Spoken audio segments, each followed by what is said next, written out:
You're watching someone do something that should kill them. A cave diver descends 300 feet below the surface. No light from above, narrow passages, one mistake, and they never resurface.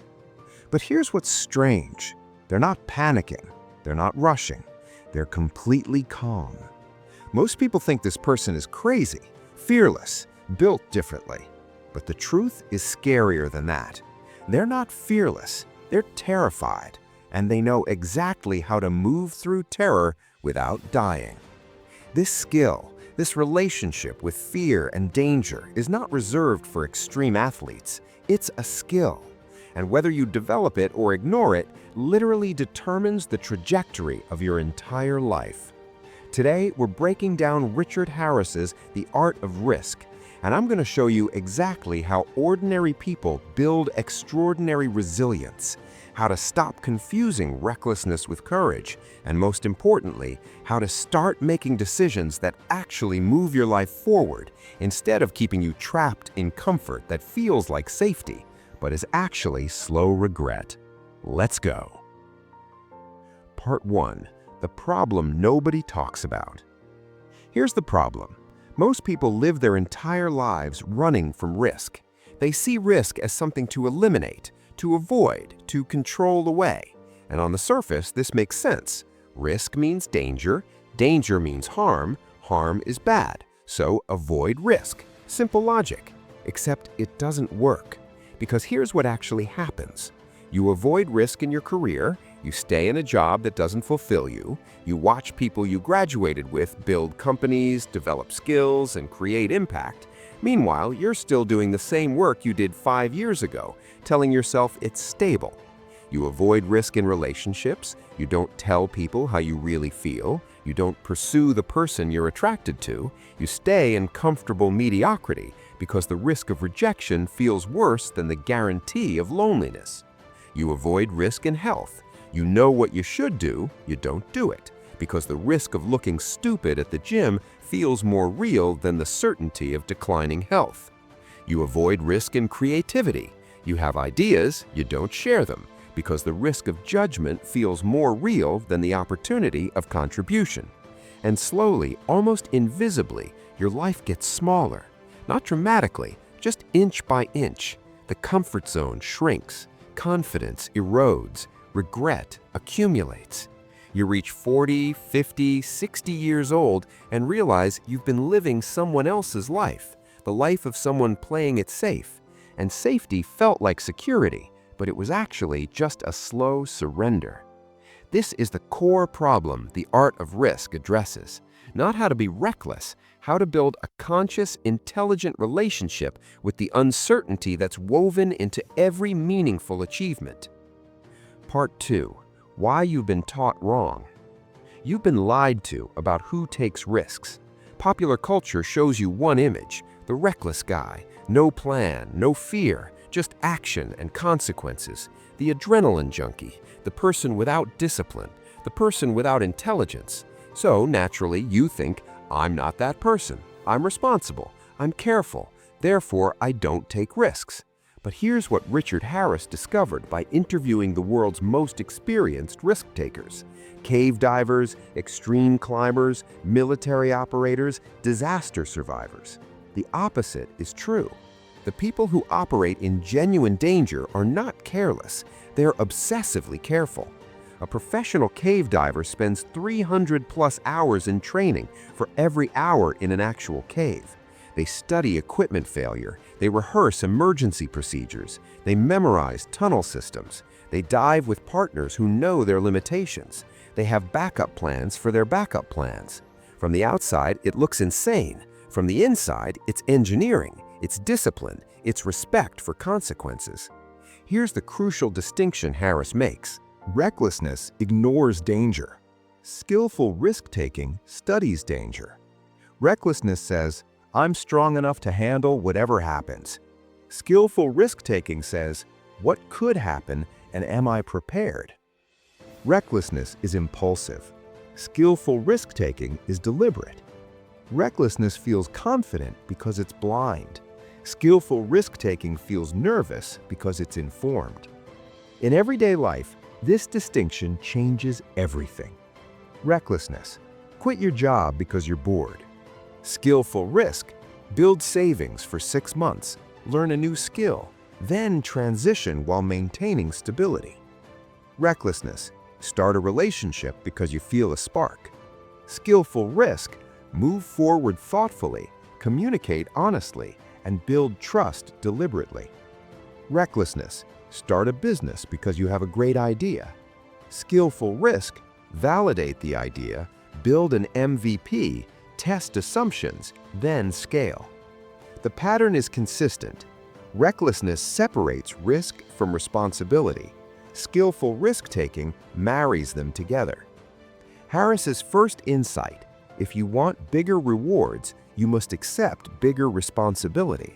That's not negotiable. It's the hidden law of growth. And most people are unconsciously trying to separate these.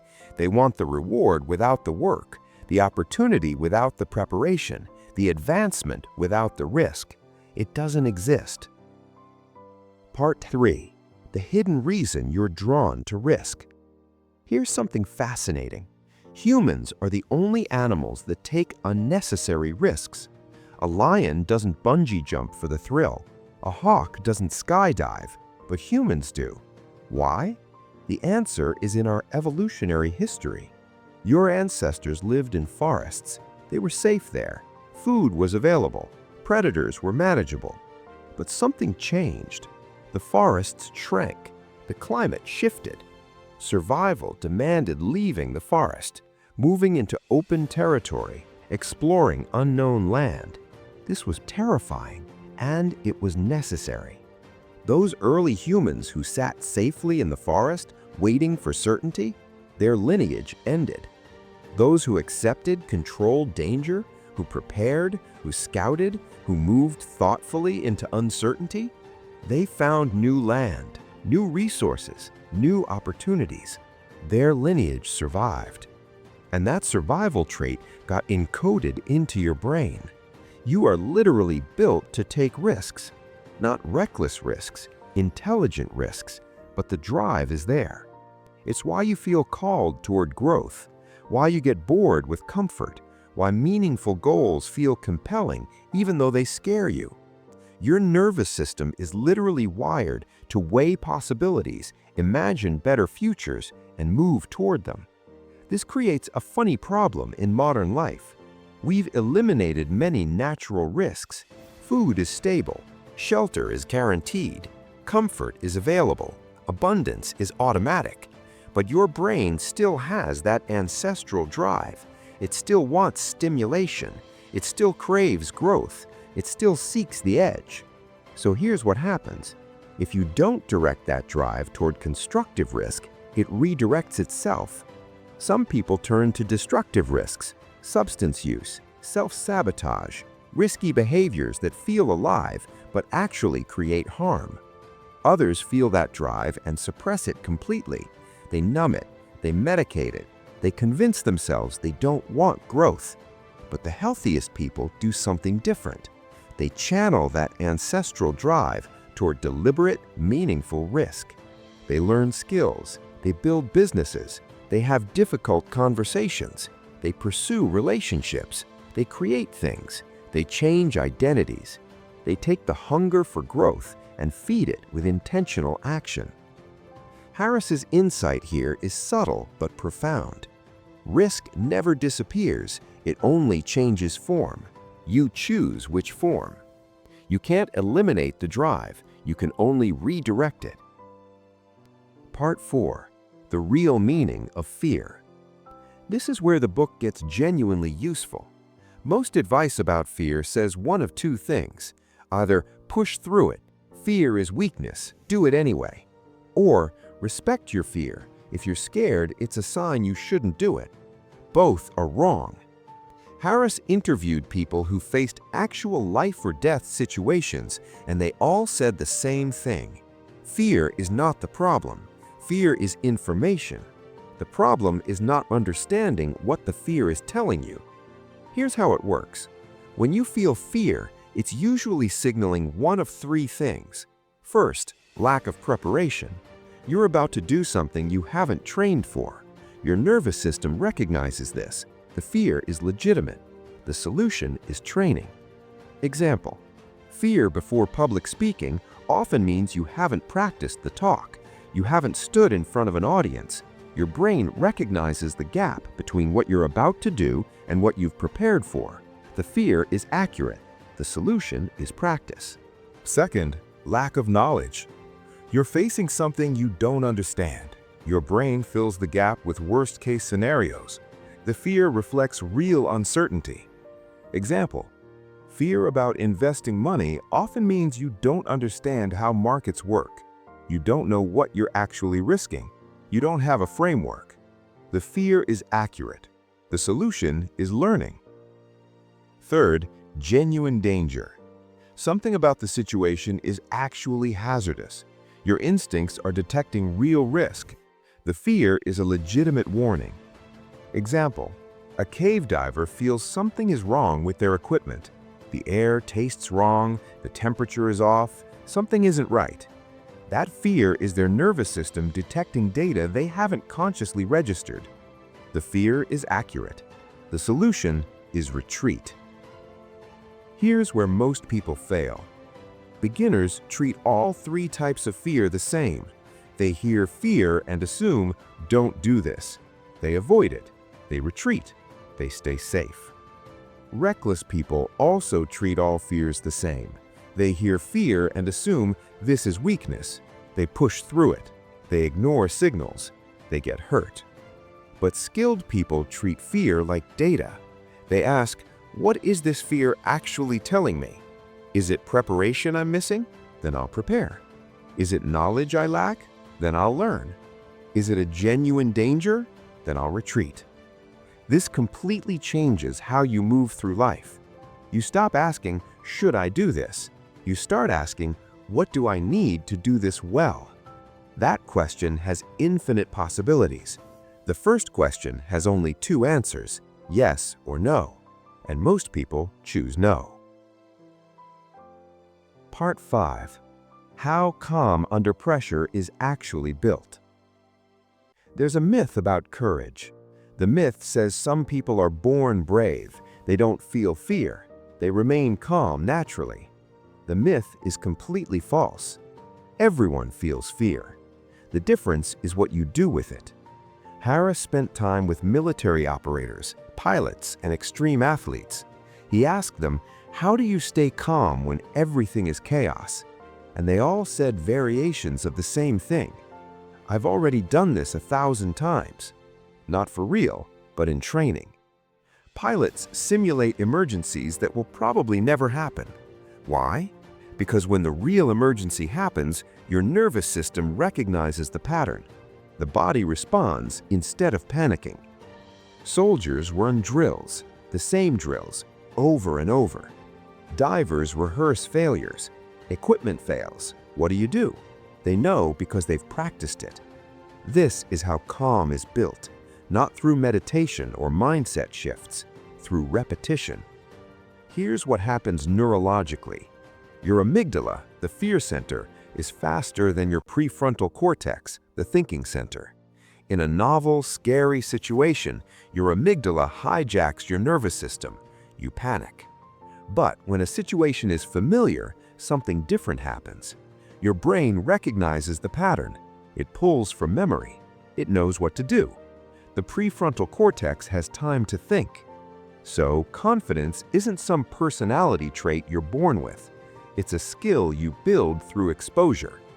Here's where most people get this backward. They think, once I feel confident, then I'll take action. It works the opposite way. Action creates confidence. Preparation creates confidence. Confidence doesn't arrive first. It arrives after repetition. In everyday life, this means something practical. Do you want to be good at public speaking? Don't wait until you feel confident. Practice the presentation. Stand in front of the mirror. Record yourself. Practice in front of a friend. Do it again and again. Over time, your brain updates its map. What once felt impossible begins to feel familiar. Not easy, but manageable. And that's when real confidence arrives. Part 6. Why your mistakes are actually training. Most people avoid risk because they fear failure. That makes sense if you believe failure is permanent, if one mistake ends everything, if one bad decision ruins you. But here's what Harris discovered. Every person who operates at the edge of human capability has failure in their background. Close calls, wrong turns, misjudgments, bad weather decisions. They made mistakes, sometimes serious ones. The difference is what they did next. Most people would hide these mistakes, feel shame, never speak of them. Skilled risk-takers did the opposite. They studied the mistakes. They asked, what actually went wrong? What assumptions were incorrect? What about our preparation was insufficient? How do we adjust the system? Then they refined their approach. They improved their margins of safety. This is the difference between learning cultures and shame cultures. In shame cultures, which is most of society, failure means, I am bad, I am broken, I am not built for this. These are identity statements, and they freeze progress. In learning cultures, which is where growth happens, failure means the system was inadequate, the process was incomplete, the preparation was insufficient. These are system statements, and they open possibilities. Harris shows this through real stories. A climber makes a mistake on a route. Instead of deciding, I'm not a climber, they ask, what about my technique failed? Then they practice that specific technique until it's solid. A diver has an equipment failure.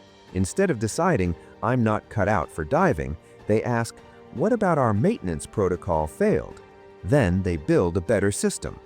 A soldier makes a tactical error. Instead of deciding, I'm incompetent, they ask, what information was missing? Then they improve intelligence gathering. Same underlying principle. Mistakes are data, not identity.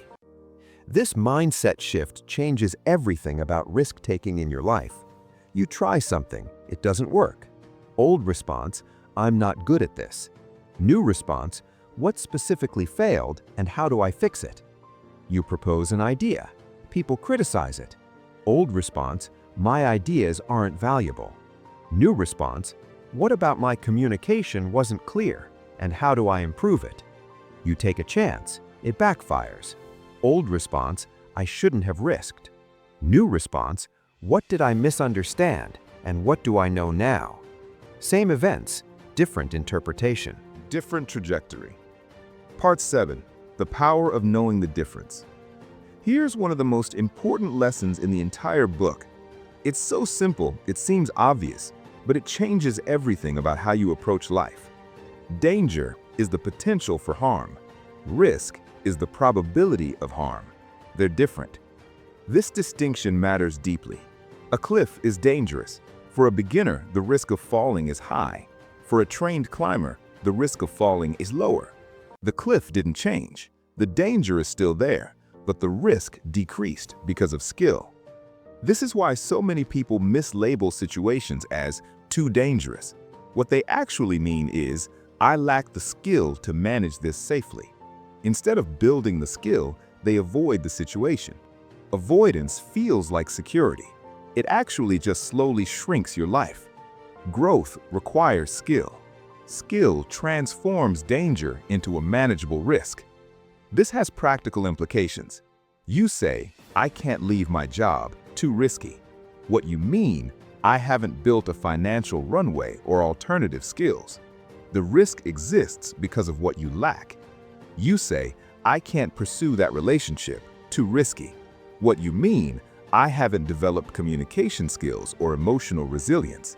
The risk exists because of what you lack. You say, I can't start a business, too risky. What you mean, I haven't validated the idea or built a sustainable model. The risk exists because of what you lack. None of these situations is actually too dangerous. They're just situations where you lack skill. The solution isn't to avoid them. The solution is to build the skill. Part 8. Your identity determines your risk behavior. Here's something subtle that most people miss. Your behavior aligns with your identity, not your goals, not your beliefs, your identity. If you see yourself as someone who fails at things, you avoid challenges. If you see yourself as someone who learns things, you approach challenges. Harris found a pattern among extreme performers. They rarely identified as brave or special or talented. They identified as learners. This identity protected them in profound ways. A learner expects to make mistakes. A learner expects to be confused initially. A learner stays humble, and humility is what keeps people alive. Arrogance kills. The moment you stop being curious is the moment you stop improving. The moment you think you have all the answers is the moment you miss critical information. Humility means there's always something I don't know. There's always something I can improve. There's always something that could surprise me. That mindset keeps you alert. It keeps you learning. It keeps you alive. In everyday life, adopting a learner identity changes your relationship with risk. You stop asking, "Am I good enough?" You start asking, "What do I need to practice next?" That question has infinite possibilities. The first question has only two answers, yes or no. And if you believe you're not good enough, you'll always choose no. Part 10. What happens when you play too safely? The book does something important. It doesn't glorify danger. It warns against the opposite extreme. A life without challenge weakens you. Muscles atrophy when unused. Courage atrophies when unused. Harris shows this through developmental psychology. Children who are never allowed to face manageable difficulty develop fragile psyches. They have anxiety disorders. They have decision paralysis. They can't handle problems because they've never solved one. The same principle extends to adults. If you avoid all discomfort, you lose confidence. Your nervous system gets used to challenges. Your sense of self-efficacy shrinks. You start seeing yourself as someone who can't handle things, and that becomes true. Not because it always was, but because you stopped practicing. The alternative is progressive challenge, not constant danger, not a constant crisis, just slightly beyond comfort, repeated over time. This builds psychological strength, the same way physical training builds muscle. You go to the gym, you lift something slightly heavier than last week. Your muscles adapt. You're stronger next week. The same principle applies to courage. You have a slightly difficult conversation this month. Your nervous system adapts. Next month, slightly harder conversations feel manageable. You try something slightly outside your comfort zone. Your identity expands. Next time, the zone itself has moved. This is how growth actually works, not through dramatic change, through consistent, deliberate progression. Conclusion: the deeper message. Most people spend their lives trying to feel safe.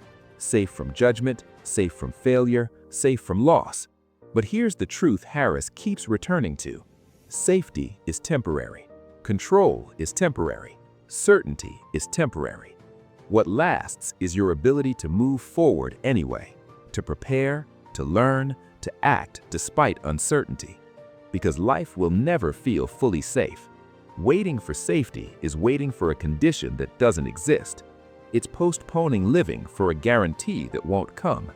The alternative is building your capacity to handle what comes. That's what the art of risk teaches. Courage is not loud, not dramatic, not the person jumping off cliffs. Courage is built in private, through preparation, through discipline, through small choices repeated. Every time you practice a skill despite discomfort, every time you have a difficult conversation despite anxiety, every time you move towards something meaningful despite fear, you're building courage. You're rewriting your identity. You're becoming someone who trusts themselves. And that identity compounds, like skill, like confidence, like strength. That's the real message. You don't need to become fearless. You need to become capable. And capable people move forward even when fear is present. If this video resonated with you, you're recognizing something. How you manage risk determines your life. But risk is only half the equation. The other half is understanding the psychology beneath your decisions. Why do you choose safety even when it hurts you? Why do you sabotage your own success? Why do you know what you should and don't do? The next step is understanding the psychology that shapes every financial, personal, and life decision you make. So watch the next video, The Psychology of Money, because once you understand how risk works, the next level is understanding how behavior works. And when you understand behavior, you stop reacting to life. You start designing it.